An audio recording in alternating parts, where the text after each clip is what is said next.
Good evening everyone.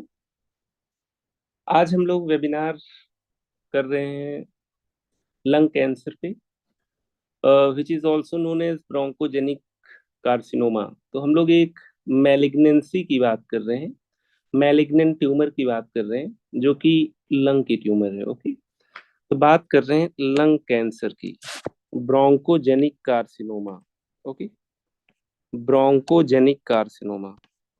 अगर मैं तुम लोगों से पूछूं सबसे कॉमन कैंसर इस समय दुनिया में कौन सा है, तो सबसे ज्यादा कॉमन कैंसर यही है, ब्रोंकोजेनिक कार्सिनोमा। और दिनों दिन ये चीज बढ़ती जा रही है। बढ़ती क्यों जा रही है? बढ़ती इसलिए जा रही है क्योंकि स्मोकिंग आजकल फैशन हो गया है। और स्मोकिंग में मैं केवल टोबैको की ही बात नहीं करूंगा, हुक्का हो गया, सिगार हो गया, चिलम हो गया, right. All these things are very very important in context to lung cancer. और अगर मैं तुम लोगों से पूछूं ज्यादातर स्मोकिंग मेल करते हैं कि फीमेल करते हैं, तो तुम लोगों का क्या आंसर होगा? बहुत सर। मेल ज्यादा स्मोकिंग करते हैं, ठीक है, लेकिन धीरे धीरे ट्रेंड चेंज हो रहा है। ओके, धीरे धीरे ट्रेंड चेंज हो रहा है। अब फीमेल भी काफी चिल करती हैं, काफी स्मोकर्स फीमेल में भी काफी हो गई हैं, ठीक है, चेन स्मोकर्स हो गई हैं काफी। तो हम लोग यहाँ यस पे सर। देखेंगे most common cancer, and this is in both male and female. अब ये ब्रेस्ट कैंसर को बहुत पीछे छोड़ दिया है फीमेल में भी। ओके, अब यहाँ पे अगर मैं बात करूं सबसे इम्पोर्टेंट फैक्टर, हम लोगों ने क्या कहा, स्मोकिंग। और स्मोकिंग में भी सिगरेट सबसे ज्यादा यहाँ पे प्रॉब्लमेटिक है। ओके, अब अगर मैं स्मोकिंग की बात करता हूँ तो स्मोकिंग एक्टिव भी हो सकता है, स्मोकिंग पैसिव भी हो सकता है। पैसिव को हम लोग सेकंड हैंड स्मोक कहते हैं, सेकंड हैंड स्मोक। एक चीज होती है रिवर्स स्मोकिंग, राइट, वो तुम लोग पढ़ के बताना, that is important for your oral cancers. Okay, अब यहाँ पे अगर मैं एक्टिव स्मोकिंग की बात करूं तो एक्टिव स्मोकिंग से आप लोग क्या समझते हो, व्हाट इज एक्टिव स्मोकिंग? इसमें तो कोई टफ है नहीं। एक्टिव स्मोकिंग का मतलब पेशेंट खुद ही पी रहा हो, ओके, जैसे मैडम पी रही हैं। पैसिव स्मोकिंग का मतलब आप उनके बगल में बैठे हो, ओके, और आप भी जब ब्रीथ कर रहे हो तो वो स्मोक्स आपके भी एयरवे में जा रहे हैं। ओके, तो you have two types of smoking, active and passive. Active तो डेंजरस है ही, पैसिव भी बहुत डेंजरस है, राइट। अब अगर मैं तुम लोगों से पूछूं एक पैक सिगरेट में कितने सिगरेट आते हैं? 20 सिगरेट्स, राइट। लगता है तुम लोग पीते कम हो। 20 सिगरेट्स। तो अगर मान लीजिए कोई पेशेंट है, वो एक पैक सिगरेट, राइट, 20 साल से पी रहा है, तो हम लोग कह देते हैं this is 20 pack years. Okay, इसका मतलब 1 पैक ईयर यहाँ पे इंपॉर्टेंट हो गया। 1 पैक ईयर का मतलब होता है कि पेशेंट 20 सिगरेट्स, राइट, मतलब एक पैक कितने दिन से पी रहा हो, 1 साल से पी रहा हो। 20 cigarettes per day for 1 year, तो ये होता है 1 पैक ईयर। लेकिन अगर कोई patient 40 cigarette per day P रहा है for the period of 1 year, तो ये डबल हो गया है ना, तो ये आपका 2 पैक ईयर्स हो गए। तो अगर किसी में 20 पैक ईयर्स हो जाते हैं, ओके, तो हम लोग कहते हैं यहाँ पे लंग कैंसर के सिग्निफिकेंट रिस्क हो जाते हैं, लंग कैंसर के सिग्निफिकेंट रिस्क हो जाते हैं। और जैसे जैसे इंसान अपना पैक ईयर, या जैसे जैसे इंसान सिगरेट स्मोकिंग अपना इंक्रीज करता है, वैसे ज्यादा रिस्क और एम्पलीफाई होता जाता है। ओके, ये सिगरेट स्मोकिंग से बड़ा इंपॉर्टेंट रिलेशन है। अब यहाँ पे ऐसा नहीं कि सारे लंग कैंसर सिगरेट स्मोकिंग से रिलेटेड है। जैसे यहाँ पे सबसे इंपॉर्टेंट आपका होता है स्मॉल सेल या ओट सेल लंग कैंसर। तो स्मॉल सेल या ओट सेल लंग कैंसर ये सबसे डेंजरस होता है, और ये सबसे स्ट्रांगली रिलेटेड होता है किससे, स्मोकिंग से। इसी तरीके से स्क्वैमस सेल कार्सिनोमा होता है, अभी आगे चल के देखेंगे squamous cell, right. This is again very very much related to smoking. इसके अलावा हमारे पास एडिनोकार्सिनोमा होता है, राइट, जो कि मेनली ग्लैंड्स का होता है, adenocarcinoma. This is not related to smoking. Okay, तो डिफरेंट टाइप के लंग कैंसर्स हैं, कुछ स्मोकिंग से रिलेटेड है, कुछ स्मोकिंग से रिलेटेड नहीं है। तो अगर मैं स्मोकिंग से रिलेटेड की बात करूं तो जो सबसे डेंजरस टाइप का है, जिसको हम लोग कहते हैं small cell lung cancer, right, आगे चल के हम लोग स्मॉल सेल लंग कैंसर ऐसे करके लिखेंगे। This is very strongly related to smoking. Smoking के अलावा भी बहुत सारे रिस्क फैक्टर्स हैं, जैसे मान लीजिए मैंने कह दिया पॉल्यूशन, किसी एरिया में पॉल्यूशन बहुत ज्यादा है तो वहां पे भी लंग कैंसर के चांसेस ज्यादा हैं। ओके, कोई पेशेंट ऑक्यूपेशन ऐसा करता है जहाँ पे एस्बेस्टस का एक्सपोजर है, राइट, ऐसे लोगों में भी हम लोग क्या कहते हैं, लंग कैंसर के चांसेस ज्यादा हैं।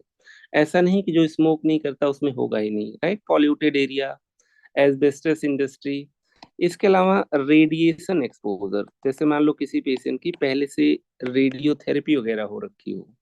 ओके, इसके अलावा जिन लोगों में विटामिन ए कम होता है उनमें भी लंग कैंसर होने के चांसेस ज्यादा होते हैं, खासकर अगर ये स्मोकर हो। ओके, तो ये कुछ आपकी इटियोलॉजी है।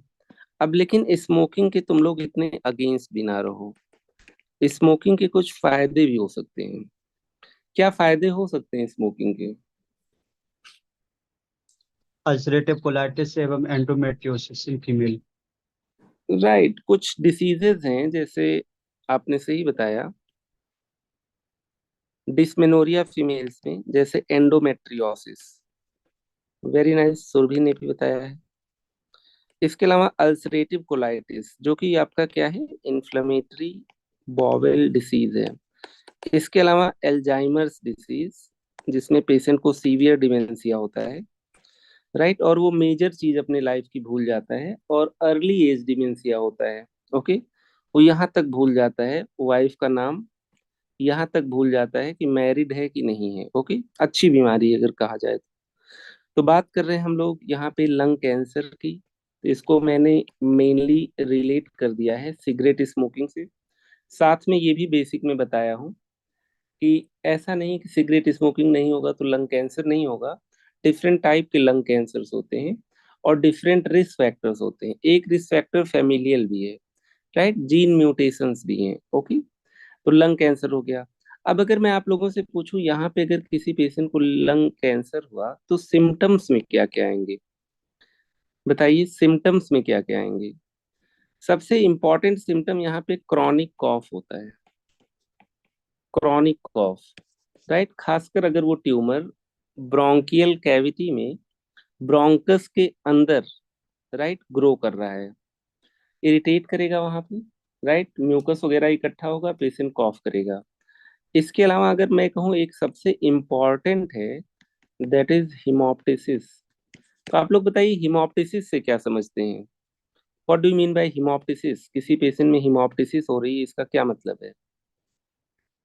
राइट, इसके साथ अनएक्सप्लेन्ड वेट लॉस भी हो सकता है।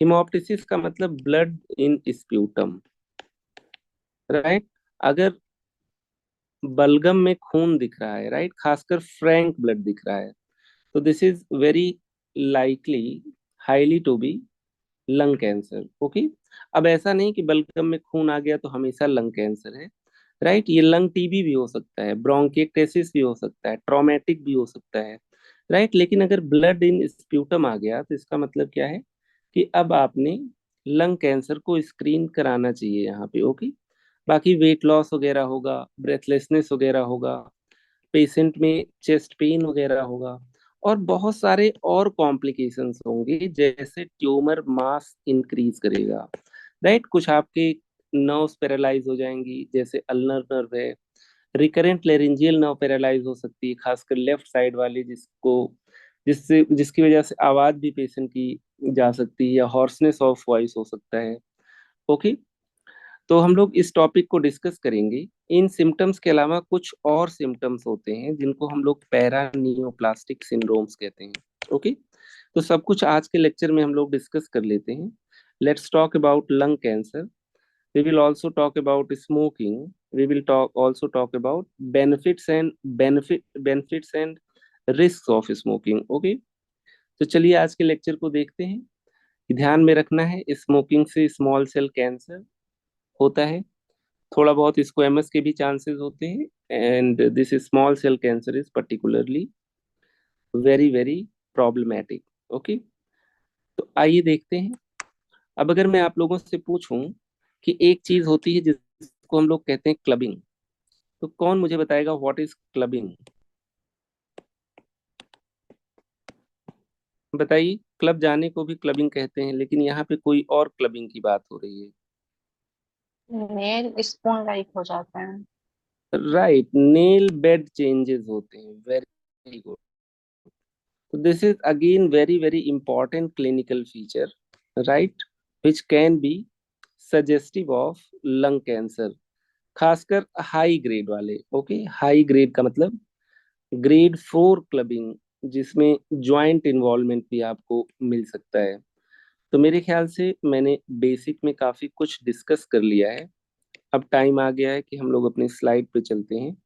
We will discuss lung cancer. Okay, आइए देखते हैं। सबको म्यूट कर देते हैं।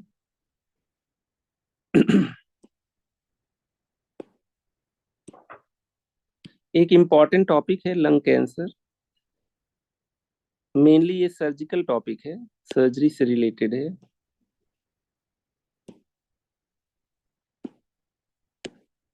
Right, let's discuss lung cancer. Right, we will talk about bronchogenic carcinoma. Okay, तो हम लोग यहाँ पे इसके रिस्क फैक्टर्स देखेंगे, क्लिनिकल फीचर्स देखेंगे, पैथोजेनेसिस देखेंगे, स्टेजिंग देखेंगे, इन्वेस्टिगेशंस देखेंगे, और फाइनली हम लोग इसका मैनेजमेंट देखेंगे, जिसमें सर्जिकल हो सकता है और जिसमें रेडियोथेरेपी हो सकती है, रेडिएशन थेरेपी। ओके, इसके अलावा कीमोथेरेपी हो सकती है, इम्यूनोथेरेपी हो सकती है, टारगेटेड थेरेपी हो सकती है। तो we are going to talk about lung cancer, better known as bronchogenic carcinoma. Right, अभी ब्रोंकोजेनिक कार्सिनोमा का क्या मतलब है? यहाँ पे हम उन कैंसर्स को लेते हैं जो रेस्पिरेटरी एपिथेलियम से अराइज हों, right, bronchus, bronchiole and alveoli. तो हम लोग यहाँ पे lung cancer, right, lung cancer की बात कर रहे हैं। These arise from, right, bronchus, bronchioles, और तीसरी चीज क्या हो गई? Alveolar epithelium. Okay, bronchus, bronchioles and alveoli की रेस्पिरेटरी एपिथेलियम से। ओके, जब लंग की बात कर रहे हैं तो मेनली यही सारे आपके स्ट्रक्चर्स आएंगे। तो यहाँ पे आप लोग लंग्स देख पा रहे हो, और यहाँ पे कुछ ग्रोथ भी अप्रिसिएट कर पा रहे हो। जैसे अगर मैं इनको हाईलाइट करूं तो ये देखो ग्रोथ है, ये ग्रोथ है। ओके, तो this can be lung cancer. अभी मैं यहाँ से कंफर्म नहीं कह सकता। मान लो इसी पेशेंट को डिस्निया है, कॉफ है, ब्लड इन स्प्यूटम है, हिमोप्टिसिस है, वेट लॉस है, कुछ पैरानियोप्लास्टिक सिंड्रोम्स होते हैं, उनको भी आगे चल के डिस्कस करेंगे। ओके, तो अगर ये सारे फीचर हों तो एक बार को ये लंग कैंसर हो सकता है। अच्छा, लंग कैंसर ऐसा नहीं कि यंग एज की प्रॉब्लम है, ये मेनली 50 ईयर्स के बाद की प्रॉब्लम है। ओके, तो लंग के रेस्पिरेटरी एपिथेलियम से निकलने वाले जो ट्यूमर्स हैं और जो मैलिग्नेंट ट्यूमर्स हैं, उन्हीं को हम लोग कहते हैं ब्रोंकोजेनिक कार्सिनोमा। और इनका ओरिजिन ब्रोंकस, ब्रोंक्यूल्स या एल्वियोलाई के रेस्पिरेटरी एपिथेलियम से हो सकता है। ओके, यहाँ पे मोस्ट इम्पॉर्टेंट रिस्क फैक्टर, जब मोस्ट इम्पॉर्टेंट रिस्क फैक्टर की बात करते हैं तो क्या आ जाता है यहाँ पे? स्मोकिंग। और स्मोकिंग से हम लोग क्या समझते हैं? यहाँ पे आपको मिल जाता है टोबैको, राइट, और इस टोबैको के अंदर बहुत सारे कार्सिनोजेंस होते हैं। कार्सिनोजेंस का मतलब होता है कैंसर कॉजिंग। कार्सिनोजेंस, कार्सिनोजेंस का क्या मतलब हो गया? Cancer causing chemicals, cancer causing chemicals. तो अभी हम लोग देखेंगे जब पेशेंट स्मोक करता है तो क्या क्या सब्सटेंसेस निकलते हैं वहां पे, जिससे रेस्पिरेटरी एपिथेलियम एक्सपोज हो जाती है, और वहाँ पे कुछ नियोप्लास्टिक चेंजेस होते हैं। नियोप्लास्टिक चेंजेस का मतलब मैलिग्नेंट चेंज। ओके, मतलब वहाँ पे कैंसर होता है। तुम लोग जब मूवी जाते हो तो एक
वेलकम बैक। आवाज मिल रही है मेरी?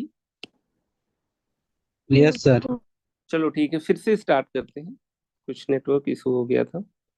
We are talking about lung cancer.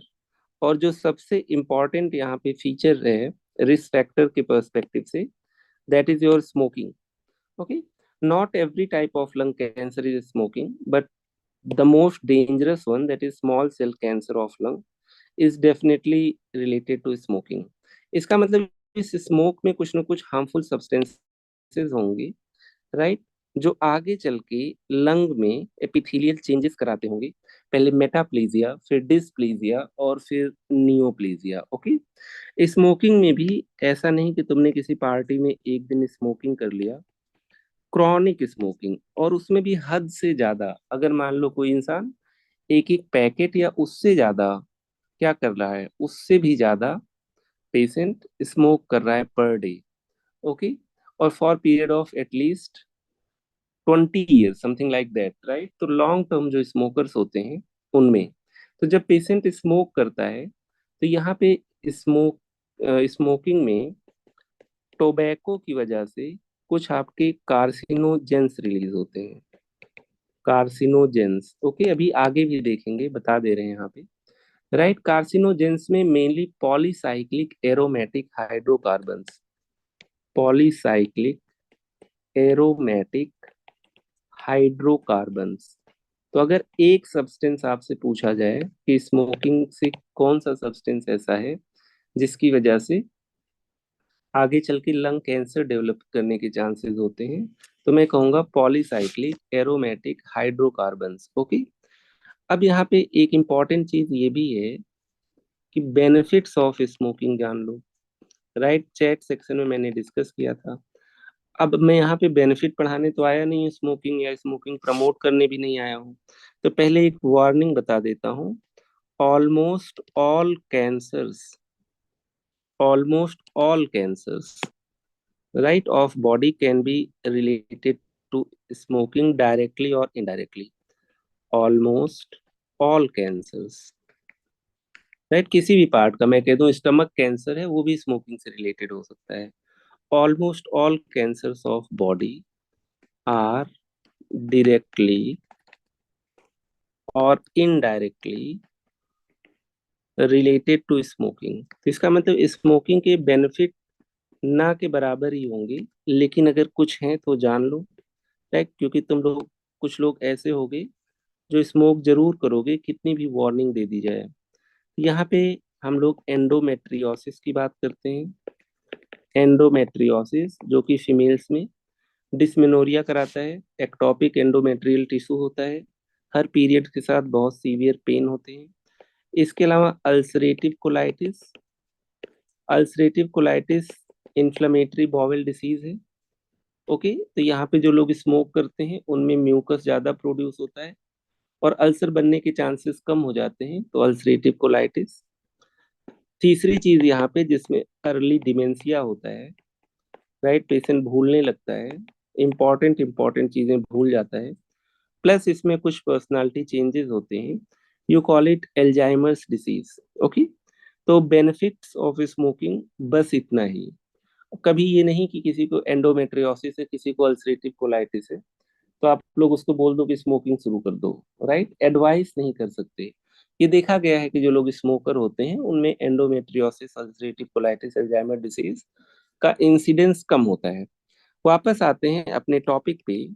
We are discussing lung cancer, that is bronchogenic carcinoma, malignant cancers arising from epithelium of bronchus, bronchioles and alveoli। यहाँ पे आप लोग हाइलर रीजन में ब्रोंकाई से एक मास देख पा रहे हो। This mass can be tumour, right.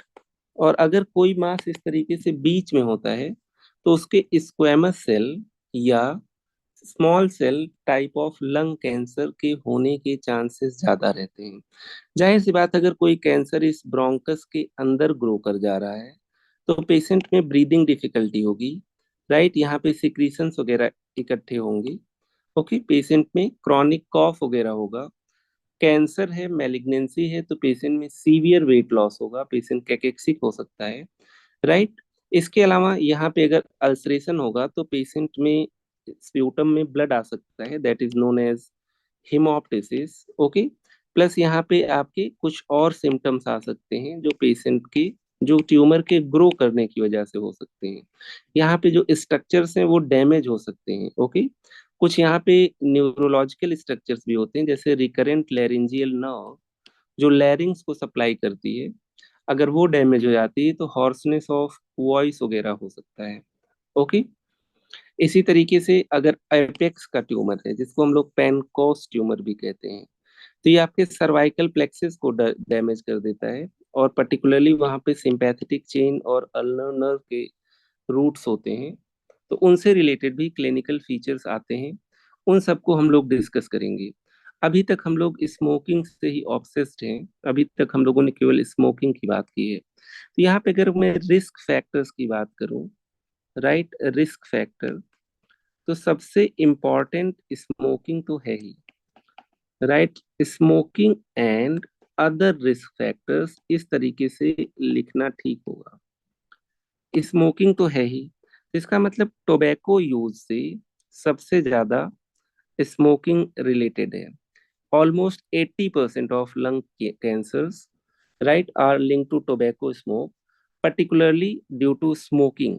Okay, अब ऐसा नहीं कि जो इंसान स्मोक कर रहा है वही एट रिस्क है, जो उसके आसपास बैठ के चिल कर रहा है, साथ में घूम रहा है, राइट, जो पैसिव स्मोकर है, खुद नहीं स्मोक कर रहा है लेकिन स्मोक उसके एयरवे में जा रहा है, राइट, सेकेंड हैंड स्मोकर जो है वो भी उतना ही इफेक्टेड है। इसके अलावा पोल्यूशन हो गया, right, exposure of carcinogens in the work place हो गया, जैसे कोई एस्बेस्टस फैक्ट्री वगैरह में काम करता है, राइट, कोई रेडिएशन से बहुत ज्यादा एक्सपोज है, या किसी की फैमिली में अगर लंग कैंसर हो रखा है, राइट, तो कुछ जेनेटिक प्रीडिस्पोजिशन भी होता है जिसकी वजह से उनके बाकी रिलेशन में जो लोग आते हैं उनमें भी लंग कैंसर होने की बहुत ज्यादा चांसेस होते हैं। जैसे ये भाई साहब ऐसे लग रहा है किसी माइन वगैरह में काम करते हैं, अगर एस्बेस्टस से एक्सपोजर है, right, there are chances of developing lung cancer. Okay, तो स्मोकिंग हो गए, और कुछ आपके जेनेटिक हो सकते हैं, कुछ ऑक्यूपेशन रिलेटेड हो सकते हैं, कुछ एयर पोल्यूशन से हो सकते हैं। ओके, जैसे यहाँ पे रेडन हो गया, मतलब ये रेडिएशन से रिलेटेड है, राइट, जैसे यूरेनियम वगैरह, रेडिएशन एक्सपोजर से। कुछ एरियाज में जहाँ पे यूरेनियम बहुत ज्यादा होता है जमीन में, राइट, मिट्टी में वहां पे जो लोग रहते हैं, जाहिर सी बात है घर बन रहा है, तो हो सकता है उसमें मड वगैरह भी यूज हो। तो घर में रहते रहते उनको कैंसर हो सकता है, क्योंकि जो भी उनकी वॉल्स होती हैं, मड वॉल्स होती हैं, वहां से भी रेडियो एक्टिव वेव्स यूरेनियम से एमिट हो सकती हैं। एस्बेस्टस हो गया, निकल हो गए, ओके, आर्सेनिक हो गए, सिलिका हो गया, सिलिका मतलब सैंड, जो लोग कोल माइंस में काम करते हैं, कोल, तो ये सारे जो आपके केमिकल्स हैं, these are carcinogenic, right, and rightly they can cause lung cancer. फिर भी मैं कहूंगा सबसे इम्पोर्टेंट स्मोकिंग है। यहाँ पे एक नज़र देखते हैं, हम लोग हमेशा स्मोकिंग से ही स्टार्ट करेंगे। फिर से रिपीट कर रहा हूँ, लंग कैंसर कई टाइप के होते हैं, कुछ स्मोकिंग से रिलेटेड नहीं भी होते हैं, अभी हम लोग क्लासिफिकेशन देखेंगे। इसके अलावा एस्बेस्टस हो गया, रेडॉन गैस हो गया, right, radiation related lung diseases हो गए। जैसे मान लीजिए किसी पेशेंट को क्रॉनिक लंग डिसीज कोई है, जिसकी वजह से स्कारिंग वगैरह है, स्कार, राइट, फाइब्रस टिश्यू वगैरह है, ओके, तो यहाँ पे भी लंग कैंसर होने के चांसेस बहुत होते हैं। एयर पोल्यूशन हो गया, जैसे मान लीजिए मैंने कह दिया कोई इंसान स्मोक करता है, प्लस वो पॉल्यूटेड एरिया में रहता है, ओके, तो ऐसे लोगों में लंग कैंसर होने के चांसेस और ज्यादा हैं। फैमिलियल मतलब कुछ आपके जेनेटिक प्रीडिस्पोजिशंस होते हैं, राइट, जैसे कुछ जीन म्यूटेशंस होते हैं, खासकर retinoblastoma and P53 genes, okay. Petroleum products वगैरह भी कार्सिनोजेनिक होते हैं। और आगे चलते हैं, राइट, फिर से यहाँ पे हम लोगों ने टोबैको की बात की, एयर पोल्यूशन की बात की, सेकेंड हैंड स्मोक की बात की, तो इसका मतलब जब स्मोकिंग डिस्कस कर रहे हैं तो एक्टिव स्मोकिंग इंपॉर्टेंट है। एक्टिव स्मोकिंग में हम लोग देखेंगे कितना स्मोक करता है, राइट, जिसको क्वांटिफाई करेंगे। क्वांटिफाई करेंगे तो यहीं पे कॉन्सेप्ट आ जाता है पैक ईयर्स का, कितने पैक्स पीता है, कितने सालों से पीता है। अगर 20 सिगरेट पर डे पिए, एक साल तक पिए, तो ये पैक ईयर हो गया, एक पैक ईयर। तो अगर किसी में ग्रेटर देन 20 पैक ईयर्स हैं, तो यहाँ पे high chances of lung cancer हैं। और मैं कहता हूँ अगर इतना ज्यादा सुट्टेबाज इंसान हो तो इसका स्क्रीनिंग जरूर कराना चाहिए, मतलब इनको एलेक्टिवली अपना एक्सरे वगैरह करा लेना चाहिए, ताकि ये आइडिया लग जाए कि स्मोकिंग की वजह से कोई लंग डिसीज तो नहीं हो रही है, पर्टिकुलरली यहाँ पे बात जैसे COPD की हो गई, राइट, जिसमें क्रॉनिक ब्रोंकाइटिस और एम्फाइसीमा आते हैं, लंग कैंसर हो गया, ओके। तो ऐसे लोगों में ना भी सिम्टम हो तो भी स्क्रीन कराना चाहिए, ओके। यहाँ पे और जैसे एस्बेस्टस, खासकर एस्बेस्टस इंडस्ट्री में काम करने वाले, इसके अलावा यहाँ पे आप लोग फेमिलियल देख पा रहे हो, जिसमें आप लोग जेनेटिक्स देख पा रहे हो। और यहाँ पे अगर म्यूटेशन होता है P53 जीन में, and retinoblastoma gene, RB gene होती है, जिसको हम लोग क्या कह देते हैं, रेटिनोब्लास्टोमा जीन, जिसकी वजह से, राइट, रेटिना का भी कैंसर होता है, ओके। तो जिन लोगों में ये जेनेटिक म्यूटेशंस भी होते हैं, उनमें भी लंग कैंसर होने के चांसेस ज्यादा हैं। इसीलिए फैमिली हिस्ट्री भी बहुत इंपॉर्टेंट है। अब यहाँ पे जो सबसे पहले चीज मैं बताना चाहूंगा स्मोकिंग से related, that is pack years. तो कितना स्मोकिंग करते हो, तो एक एक सिगरेट गिन के तो कोई बताएगा नहीं, राइट। और यहाँ पे हम लोग स्मोकिंग से कैलकुलेट करते हैं पैक ईयर्स, ओके। और अगर यही पैक ईयर्स आपके if more than 20, right, pack years की बात हो रही है, there there is significant risk of lung cancer, okay. अब ये पैक ईयर में कोई बहुत बड़ा लॉजिक नहीं है, ओके। मैंने कह दिया number of PACS of cigarette you smoke per day into number of years you smoked, okay. अब पैक्स का मतलब ये नहीं कि कितने मतलब एक दो तीन सिगरेट, पैक का मतलब है कि मान लिया कोई 10 सिगरेट पी रहा है तो हम लोग उसको हाफ पैक बोलेंगे। तो मैं बहुत ज्यादा सिगरेट का वो नॉलेज नहीं रखता हूँ। 1 pack is equal to 10 cigarettes, right, 10 cigarettes, एक पैक में कितने सिगरेट्स होते हैं, 10 सिगरेट होते हैं। नो नो, गलत, 20 होते हैं, सॉरी कोई बता रहा है तुम में से, 20 होते हैं, राइट। एक पैक में 20 होते हैं, ओके। अगर एक पैक सिगरेट कोई पी रहा है, अगर माइक ऑन हो तुम में से बताओ, कुछ गलत बता रहा हूँ तो, एक पैक में 20 ही आते हैं? लड़े में डर लाज ना लगता है मेरा तो क्या। 20 आते हैं कि और ज्यादा आते हैं? ओके।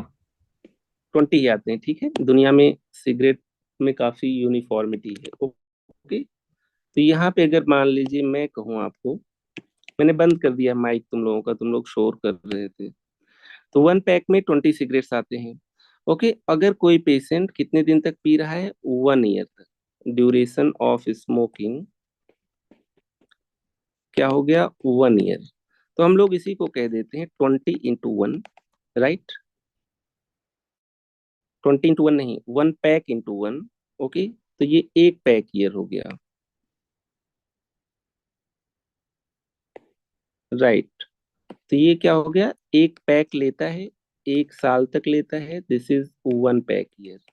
तो इसी तरीके से अगर वो 20 साल से पी रहा हो, 1 पैक ऑफ सिगरेट मतलब 20 सिगरेट्स पर डे, तो 20 पैक ईयर हो गया। तो इसका मतलब क्रॉनिक स्मोकर है, तो आगे चल के पेशेंट में लंग कैंसर के चांसेस हैं।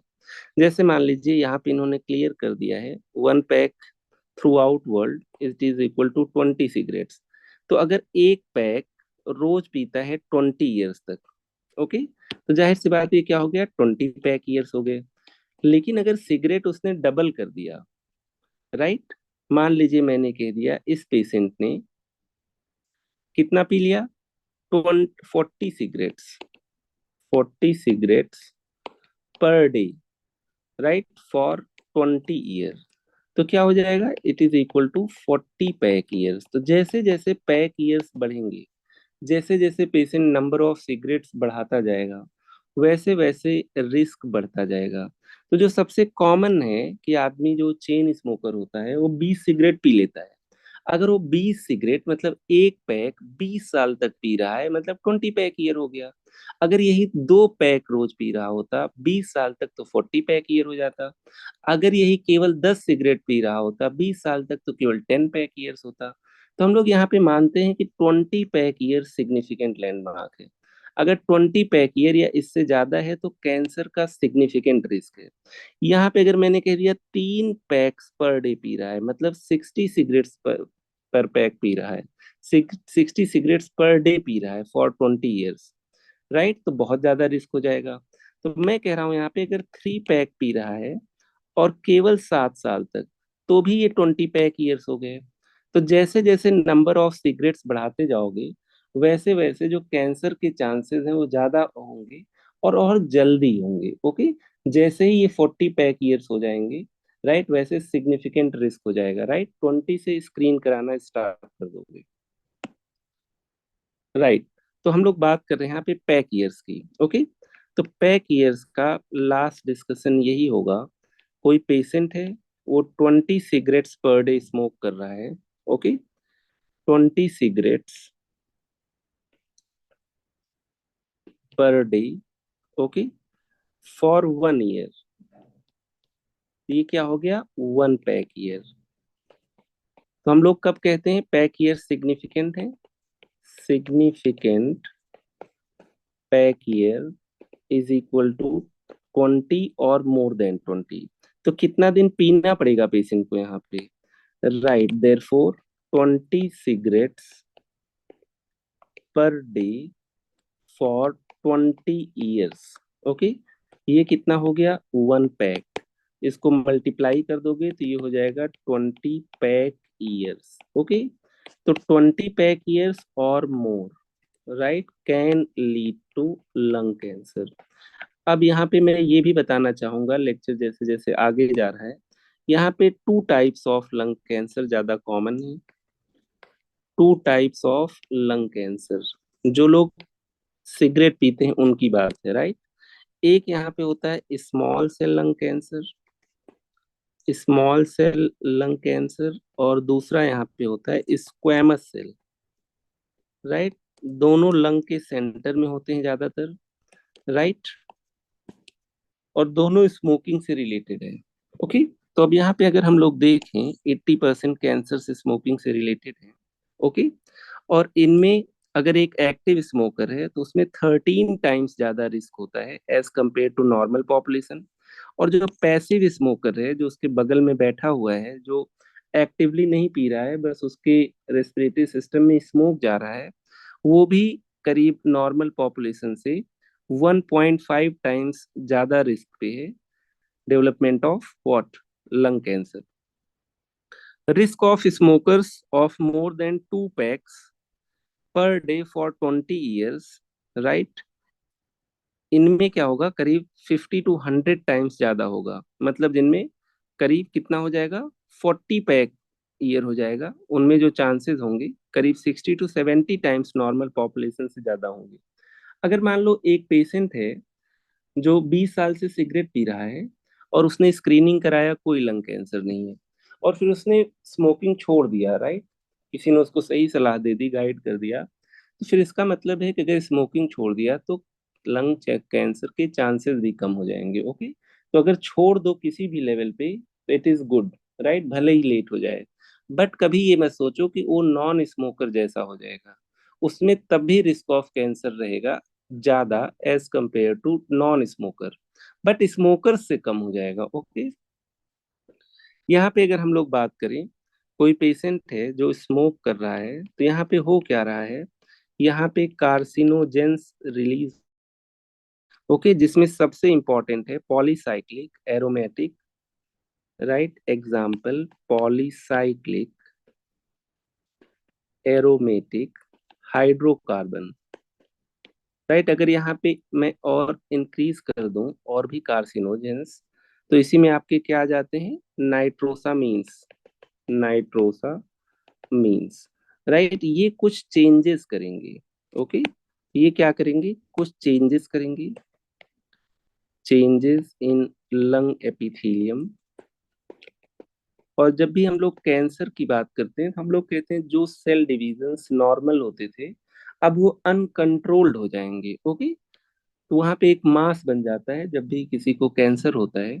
तो यहाँ पे हम लोग क्या कहेंगे, चेंजेस इन लंग एपिथेलियम, जिसमें हम लोग कहेंगे पहले मेटाप्लेजिया होता है, अभी आगे समझेंगे, फिर उसके बाद डिस्प्लेजिया होता है, फिर उसके बाद नियोप्लेजिया होता है। जब नियोप्लेजिया वाली कंडीशन पे पहुंच गया, तब हम लोग कह देते हैं कैंसर है। ओके, अदर फैक्टर्स में रेडिएशन एक्सपोजर हो सकता है, ओके, एटमॉस्फेरिक पोल्यूशन हो सकता है, ऑक्यूपेशनल कॉजेज में मैंने आपको पहले ही बता दिया, एस्बेस्टस हो सकता है, डाइटरी फैक्टर्स में जिनमें विटामिन ए की कमी होती है, right, they carry more chances of getting lung cancer. Okay, खासकर अगर ये स्मोकर वगैरह हो। ओके, अब यहाँ पे अगर मैं पैथोजेनेसिस की बात करूं, तो कुछ चीजें यहाँ पे मैं एक्स्ट्रा बताना चाहूंगा, राइट, तो थोड़ा सा डीप हो सकती है, बट तुम लोग इंटेलिजेंट हो शायद, तो समझ जाओ। ये नॉर्मल लंग की म्यूकोसा है, राइट, यहाँ पे आप लोग सीलिएटेड एपिथेलियम देख पा रहे हो, सीलिएटेड कॉलमनर एपिथेलियम देख पा रहे हो ज्यादातर। अब यहाँ पे मैं कहूँ कि कोई पेशेंट स्मोक करता है तो धीरे धीरे कुछ ना कुछ चेंजेस होंगे। जो इस तरीके की म्यूकोसा थी, आगे चल के जब इसमें कैंसर हो जाएगा, तो हम लोग क्या कहते हैं, यहाँ पे एनॉर्मस नंबर ऑफ सेल्स हो जाएंगे। तो हम लोग जब कहते हैं कैंसर हो गया पेशेंट को, जब हम लोग कह दिया पेशेंट को नियोप्लेजिया हो गया, तो हम लोग कहते हैं अनकंट्रोल्ड सेल डिवीजन है। तो यहाँ पे एकदम साफ साफ आप लोग देख पा रहे हो कि पेशेंट में ये इतने सेल्स हुआ करते थे, अनकंट्रोल्ड सेल डिवीजन, और ये आपका क्या कर रहा है, आसपास के टिश्यू में इन्वेड भी कर रहा है, बेसमेंट मेम्ब्रेन को क्रॉस करता हुआ, राइट, नीचे की लेयर को क्रॉस करता हुआ। ओके, जैसे सब म्यूकोसा तक चला गया, मस्कुलर लेयर तक चला गया, सिरोसा तक चला गया, या उससे भी बाहर चला गया। तो पैथोजेनेसिस में हम लोग कहते हैं कैंसर का मतलब है कि अनकंट्रोल्ड सेल डिवीजन, आगे चल के इसी की वजह से क्या होगा, ट्यूमर मास बन जाएगा, और ये ट्यूमर केवल आसपास ही नहीं फैलेगा और दूर भी चला जाएगा, जिसको आप लोग मेटास्टेसिस कहते हो।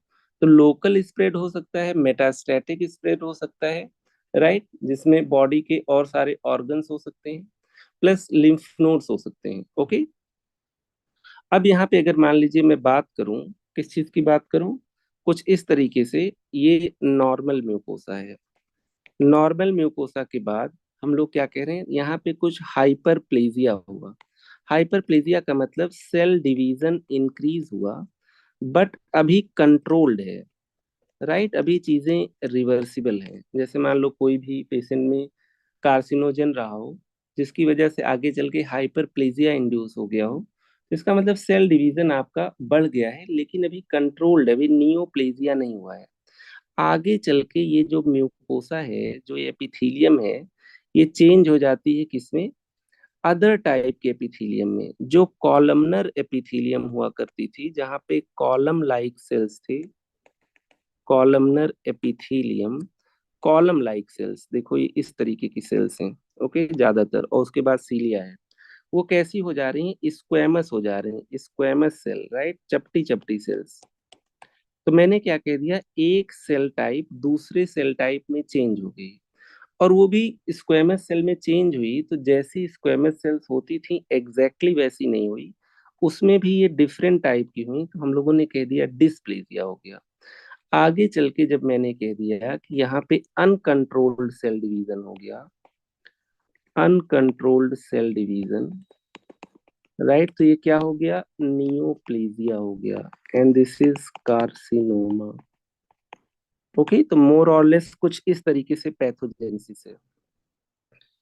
अब यहाँ पे अगर मान लीजिए मैंने कह दिया कोई पेशेंट है, स्मोकर है, तो मैंने क्या कहा, यहाँ पे सीरीज ऑफ चेंजेस होंगे, right, it will lead to changes in lung mucosa.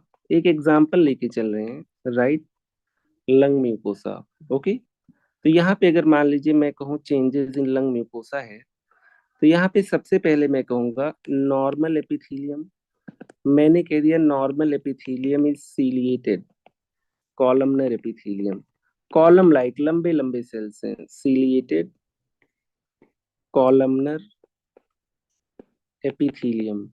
Okay, फिर उसके बाद क्या हो गया, सीलिएटेड कॉलमनर एपिथीलियम के बाद हम लोग कह देंगे यहाँ पे मेटाप्लेजिया हुआ। मेटाप्लेजिया का मतलब है कि यहाँ पे म्यूकोसा चेंज हो गई, म्यूकोसा चेंज हो गई किसमें, इनटू स्क्वेमस एपिथेलियम। अभी भी कैंसर नहीं हुआ है, राइट, स्क्वेमस एपिथेलियम, राइट। जो कॉलम लाइक सेल्स थी वो आपकी कैसी हो गई, स्क्वेमस हो गई। ओके, और उसके बाद मैंने कह दिया पेशेंट में डिस्प्लेजिया हो गया। ये जो स्क्वेमस सेल्स थी ये एबनॉर्मल हो गई, राइट, एबनॉर्मल स्क्वेमस सेल्स, जैसी होती थी वैसी नहीं, अपनी ही टाइप की हैं, चेंज नहीं हुई, लेकिन नॉर्मल से हटके हुई। फिर आगे चल के इसी पेशेंट में नियोप्लेजिया हो गया, right, uncontrolled cell division. Uncontrolled cell division हो गया, तो इसका क्या मतलब है, अनकंट्रोल्ड सेल डिवीजन। अब ये आपका क्या हो जाएगा, ट्यूमर हो जाएगा। ओके, तो कुछ इस तरीके से सीरीज ऑफ चेंजेस होते हैं।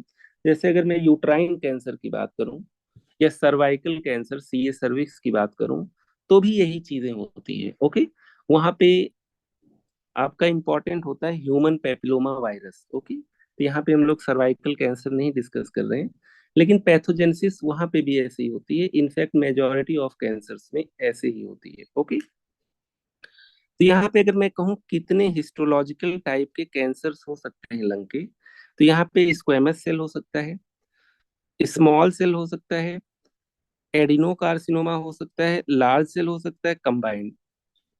अब देखो हम लोगों को यहाँ पे थियरी जानने से ज्यादा इम्पोर्टेंट होगा कि पेशेंट को ट्रीट कैसे करना है। तो जब ट्रीट करते हैं तो स्मॉल सेल और नॉन स्मॉल सेल करके करते हैं। लेकिन अगर हम लोग हिस्टोलॉजिकल वेरिएंट्स देखें, depending on histology, histopath examination, तो कुछ इस टाइप से 4 वेरिएंट तो मेनली मिलते ही हैं। ओके, तो जब हम लोग ट्रीट करते हैं तो हम लोग क्या करते हैं, एक स्मॉल सेल कर देते हैं, दूसरा उसके अलावा जो होते हैं non small cell lung cancer करते हैं। ओके, स्मॉल सेल की प्रोग्नोसिस खराब होती है, आउटकम खराब होता है, बहुत तेजी से फैलता है, प्लस ये स्मोकिंग से रिलेटेड है। नॉन स्मॉल सेल स्मोकिंग से रिलेटेड हो भी सकता है, नहीं भी हो सकता, इसकी प्रोग्नोसिस उतनी पुअर नहीं होती, right, 5 year survival rate better होता है। और संयोग से इम्पॉर्टेंट ये है कि नॉन स्मॉल सेल जो लेस डेंजरस है वो ज्यादा कॉमन होता है। ओके, तो हमारे पास किस तरीके से डिवीजन हो जाता है स्मॉल सेल और नॉन स्मॉल सेल, राइट। ये होता है आपका करीब 20%, ये होता है आपका 80%। ये जो नॉन स्मॉल सेल है, राइट, बाकी जो स्मॉल सेल के अलावा थे सबको हमने इसमें डाल दिया। ओके, तो हम लोग यहाँ पे देखते हैं जो स्मोकिंग से सबसे ज्यादा रिलेटेड होता है that is your small cell, right. यहाँ पे देखो strongly related to tobacco smoking. Non small cell smoking से भी रिलेटेड हो सकता है, पोल्यूशन से भी रिलेटेड हो सकता है। ओके, तो यहाँ पे अगर स्मॉल सेल को मैं एक कैटेगरी मान रहा हूँ तो इसको मैं लिख ले रहा हूँ small cell lung carcinoma, right. इसको क्या लिख ले रहे हैं, non small cell lung carcinoma. इसमें और टाइप्स क्या हो जाते हैं, एक आपका स्क्वेमस टाइप आ जाता है, अभी देखेंगे। दूसरा आपका क्या आ जाता है, एक स्क्वेमस सेल हो गया, इसके अलावा एडिनो कार्सिनोमा हो गया, और लार्ज सेल एडिनो कार्सिनोमा, और क्या हो गया, लार्ज सेल कार्सिनोमा। ये हम लोग क्यों डिस्कस कर रहे हैं, एडिनो है कि स्क्वेमस है कि स्मॉल सेल है कि लार्ज सेल है, ये इसलिए डिस्कस कर रहे हैं क्योंकि जब किसी को ट्यूमर होता है, उसकी बायोप्सी सेंड करते हो, तो आगे चल के उसको ट्रीट करते हो, तो डिफरेंट टाइप के जो कैंसर्स होते हैं उनमें ट्रीटमेंट डिफरेंट होता है। ऐसा नहीं कि बिना हिस्टोलॉजी कराए सब में रेडियोथेरेपी दे दो, सब में कीमो चला दो, सबकी सर्जरी कर दो। ये बहुत जानना जरूरी होता है कि किस वेराइटी का ये ट्यूमर है। ओके, तो एक आपका क्या हो गया, स्मॉल सेल हो गया, जो बच गए वो नॉन स्मॉल सेल हो गए। यहाँ पे आप लोग स्मॉल सेल देख पा रहे हो, स्क्वेमस देख पा रहे हो, एडिनो देख पा रहे हो, लार्ज सेल देख पा रहे हो।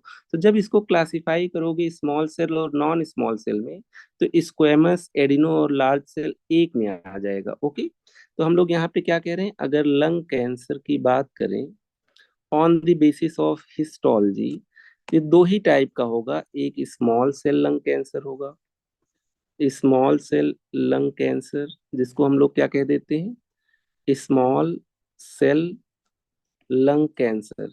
इसी को हम लोग ओट सेल लंग कैंसर भी कहते हैं, ओट सेल लंग कैंसर, राइट। किसी को ये ओट जैसा लग गया। ओके, तो एक तो आपका मेन टाइप का ये कैंसर है, और जो ज्यादा डेंजरस होता है लेकिन ये कम पाया जाता है। ओके, तो ये कितना होगा, 20% होगा, and this will be related to smoking,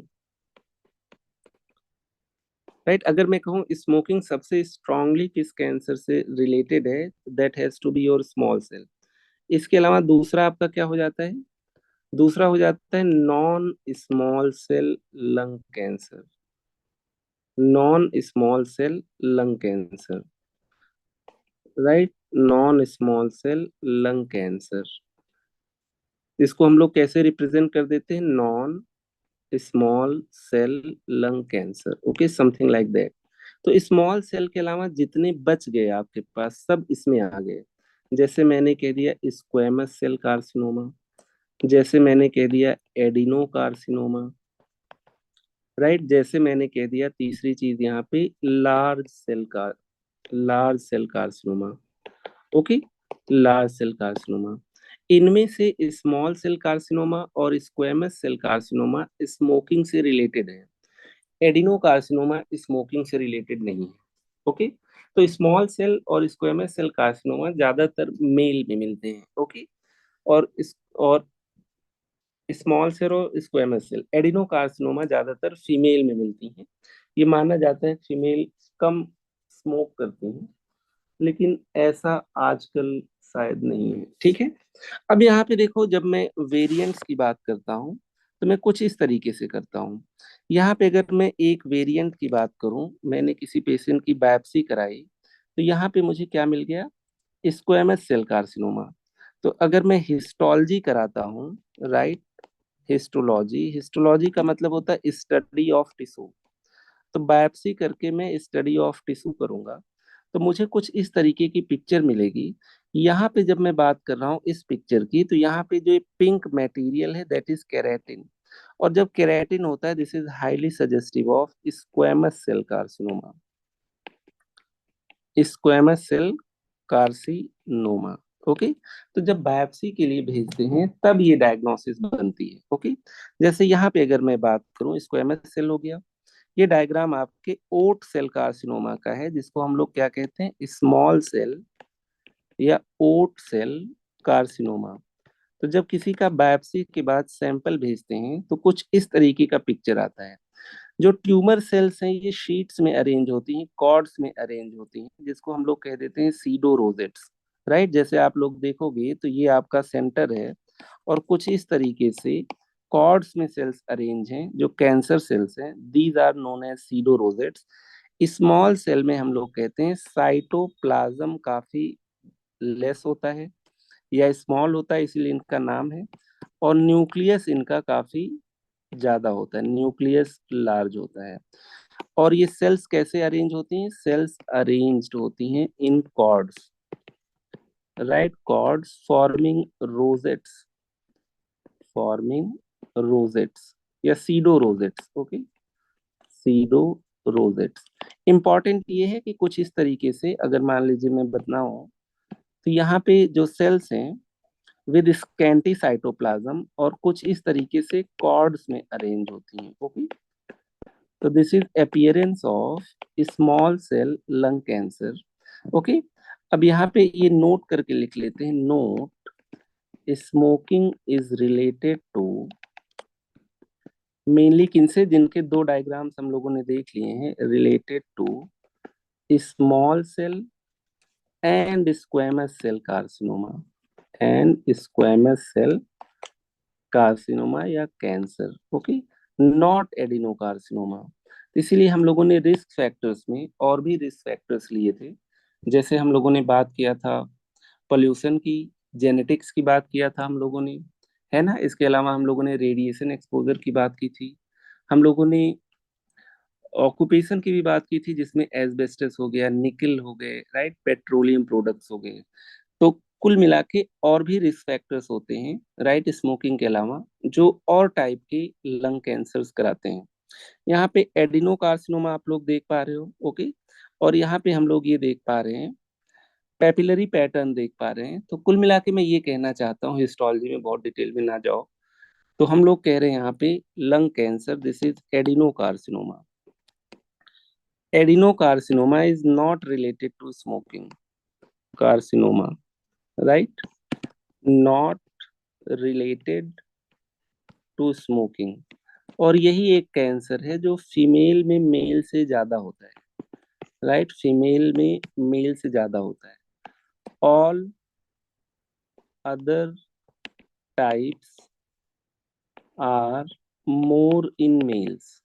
okay, चाहे वो स्क्वेमस सेल हो, चाहे वो स्मॉल सेल हो, खासकर जो स्मोकिंग से रिलेटेड होते हैं वो मेल में ज्यादा होते हैं, जो स्मोकिंग से रिलेटेड नहीं होते हैं वो फीमेल में ज्यादा होते हैं। ओके, चलते हैं आगे।